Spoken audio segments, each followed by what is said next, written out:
হবিগঞ্জ আলিফের চোখ উপড়ে নেওয়া ন্যাশনাল ওলামা অ্যালায়েন্সের কেন্দ্রীয় যুগ্ম সদস্য সচিব মাওলানা শাহ আলম ও কুড়িগ্রাম জেলা শাখার আহ্বায়ক মাওলানা দিনার মিনহাজের উপর আক্রমণের ঘটনায় হামলাকারী ছাত্রদল সন্ত্রাসীদের বিচার এবং সারা দেশে এনসিপি নেতাকর্মীদের উপর হামলার প্রতিবাদে কিন্তু আজকে ন্যাশনাল ওলামা অ্যালায়েন্স ঢাকা মহানগর দক্ষিণের এই মানববন্ধনে তারা দাঁড়িয়েছে প্রেস ক্লাবের সামনে।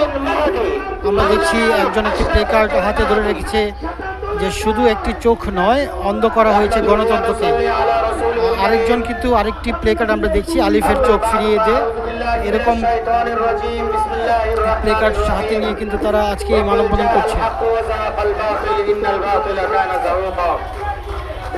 ন্যাশনাল ওলামা অ্যালায়েন্স কর্তৃক আয়োজিত ঢাকা মহানগর দক্ষিণ কর্তৃক আয়োজিত আজকের এই মানববন্ধনে আমরা যেই দাবিকে সামনে নিয়ে দাঁড়িয়েছি, 24 পরবর্তী বাংলাদেশে এমন একটি পরিস্থিতির ভেতর দিয়ে আমাদের যাওয়ার কোনো কথা ছিল না।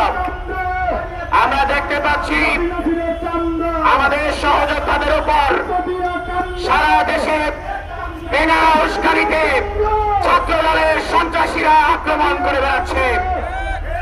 আমাদের ওলামা অ্যালায়েন্সের কেন্দ্রীয় দায়িত্বশীল কেন্দ্রীয় যুগ্ম সদস্য সচিব শাহ আলমের উপর নেত্রকোনায় এবং আমাদের কুড়িগ্রাম জেলার আহ্বায়ক দিনার মিনহাজের উপর সেই কুড়িগ্রামে, এছাড়া আমাদের কেন্দ্রীয় দায়িত্বশীলদের উপর এনসিপির কেন্দ্রীয় দায়িত্বশীলদের উপর লাগাতার আক্রমণ করে যাচ্ছে সন্ত্রাসী ছাত্র দলের কর্মীরা।